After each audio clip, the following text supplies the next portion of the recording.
नमस्कार बच्चों। आज के व्याख्यान में हम आपकी पाठ्य पुस्तक में से भूषण ग्रंथावली के आगे के महत्वपूर्ण पदों का भावार्थ समझेंगे। जैसा कि मैंने पहले भी आपको बताया, भूषण कवि रीतिकाल के वीर रस के प्रमुख कवि माने जाते हैं। पद संख्या 7 देखिए। अतर गुलाब चोवा चंदन सुगंध सब सहज शरीर की सुबास बिकसाती हैं। पल भरी पलंग ते भूमि न धरत पाँव कई खान पान छोड़ी बन बिल लाती है। भूषण बनत शिवराज वीर तेरे रास हार भार तोरी निज सुध बिसराती है। ऐसी परी नरम हरम बादशाहन की नास पाती खाती ते बनास पाती खाती है।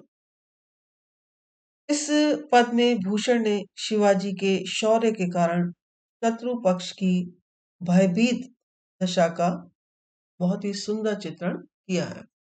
अतर गुलाब चोबा चंदन सुगंध सब सहज शरीर की सुबास बिकसाती है। कि भूषण कवि कहते हैं कि शत्रुओं की जो स्त्रियां पहले इत्र गुलाब चोबा चंदन आदि सभी शीतल और सुगंधित द्रव्यों से शरीर को स्वाभाविक सुगंध को फैलाती रहती थी, कि इतने सभी शीतल सुगंधित पदार्थों से अपने शरीर को शीतल रखती थी और सुगंधित रखती थी। एक क्षण के लिए भी जो पलंग से धरती पर पैर नहीं रखती थी, अर्थात सब तरह के सुख भोग में विश्राम करती थी, वे ही शत्रु नारियां शिवाजी के शौर्यपूर्ण आक्रमणों के कारण समस्त खान पान एवं सुख सुविधाएं छोड़कर भयभीत बनी रहती हैं तथा कांपती रहती हैं। बिललाती है ना, बिलखती रहती हैं, कांपती रहती हैं, भयभीत रहती हैं। भूषण बनत शिवराज वीर तेरे त्रास हार भार तोर निज सुध बिसराती है।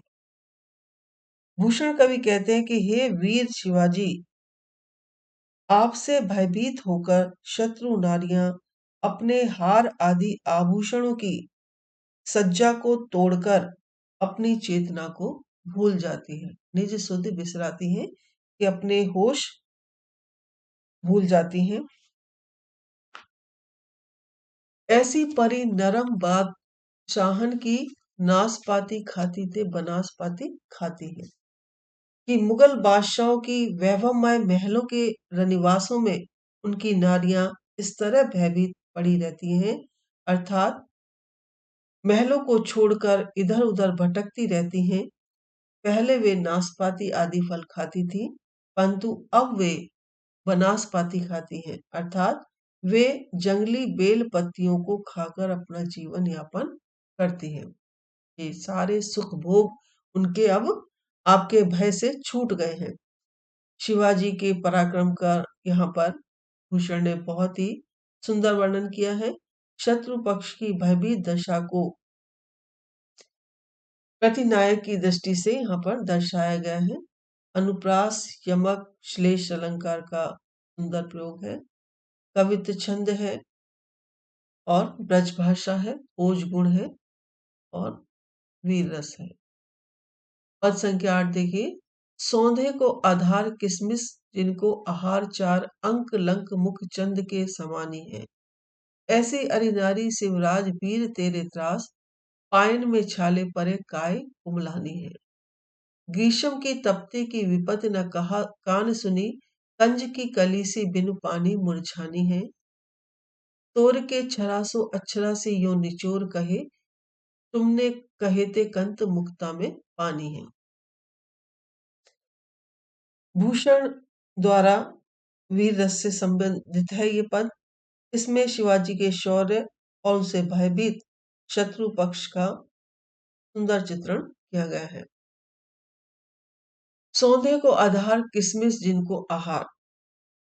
भूषण कवि कहते हैं कि हे वीर शिरोमणि शिवाजी, जो शत्रु नारियां पहले सुगंध युक्त पदार्थों का सेवन तथा किशमिश आदि मेवों का आहार करती थी, जिनकी कमर आहा, 4 अंक लंक मुख चंद के समानी है, कि जिनकी कमर सुंदरता के कारण पतली तथा मुख चंद्रमा के समान सुंदर था, ऐसी शत्रु नारियां अब तुम्हारे भय से भागती रहती हैं।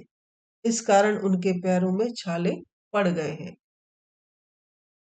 ऐसी अरे नारी शिवराज वीर तेरे त्रास पायन में छाले पड़े काय कुंभलानी, कि पैरों में छाले पड़ गए हैं निरंतर भागते रहने से, और उनके सुंदर शरीर मुरझा गए हैं। ग्रीष्म की तपती की विपत न कान सुनी, कंज की कलीसु बिनु पानी मुरझानी है। और ग्रीष्म काल की तपती हुई दोपहरी की भी वो चिंता नहीं करती है, अर्थात गर्मी के ताप को भी मजबूरी में सहती रहती है, तथा कमल की कली की तरह पानी के बिना मुरझाती रहती है, अर्थात प्यासी फिरती रहती है। तोर के छरासों अक्षरासी यो निचोर कहे, तुमने कहे थे कंत मुक्ता में पानी है। वे आपसी भेदभाव को त्याग कर अप्सराओं के समान इस तरह निवेदन करती हैं कि तुम कहते थे पति की मुक्ति में, अर्थात पति रूपी मोती में ही आव या इज्जत है। कहने का भाव यह है कि वे तुमसे अपने अपने पति की मुक्ति के लिए प्रार्थना करती रहती हैं। इस पद में भूषण कवि ने पहले सुख वैभव में जीवन तथा बाद में विपन्न दशा से ग्रस्त रहना, इस तरह से शत्रु पक्ष की नारियों का जीवन शिवाजी के पराक्रम के कारण चिंतनीय दर्शाया गया है।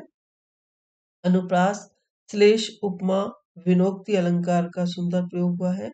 कवित्व छंद है। गति, यति एवं पद मैत्री का सुंदर संयोजन है। वीर रस है, ओज गुण है, ब्रज भाषा है। चोर कहे जेहे अब अपर नरेश पर लड़ी है लड़ाई, ताकि सुभट समाज पे। भूषण बनत रूप बलक बुखारे, जेहे जेहे साम चीन तरी जलधि जहाज पे। सब उमराव सिली एक मत ठान कहे, आई के समीप अवरंग सिर ताज पे। भीख मांग कहे बिन मन सब रहे पे, न जेहे हजरत महाबली शिवराज पे।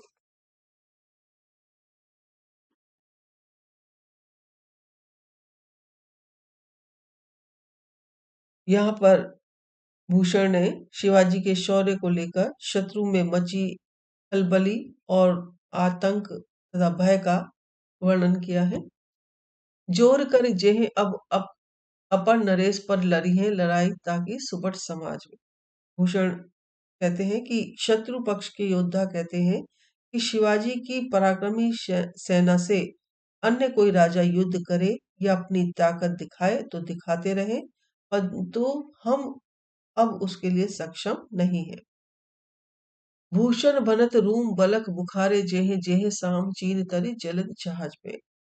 वे सब कहने लगे कि हम रूम अर्थात रोम, बलख बुखारा चले जाएंगे, तथा श्याम चीन आदि देशों को समुद्र को पार करके चले जाएंगे, अर्थात भारत को छोड़ना पड़े तो भी इसे छोड़कर अन्य देशों में चले जाएंगे, परंतु शिवाजी की पराक्रमी सेना का सामना नहीं करेंगे।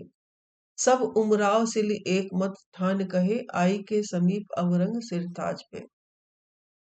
सारे उमराव, नवाब, सामंत और अधीनस्थ राजा बादशाह औरंगजेब के समीप आकर और उससे मिलकर एक मत होकर कहने लगे कि भीख मांग के बिन मन सब रहे पे, पन्ना जेहे हजरत महाबली शिवराज के, कि हम भीख मांगकर अपना पेट भर लेंगे, बिना किसी सम्मानित पद के भी रह जाएंगे, परंतु हम महापराक्रमी श्रीमान शिवाजी के सामने अर्थात उनसे मुकाबला नहीं करेंगे।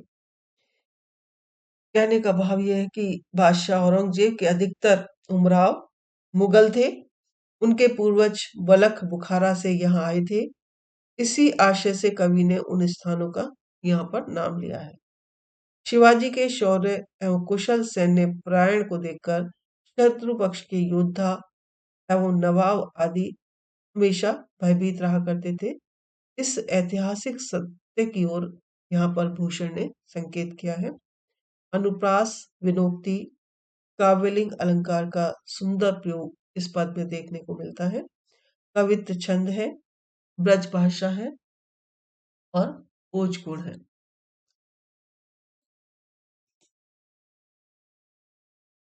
धन्यवाद।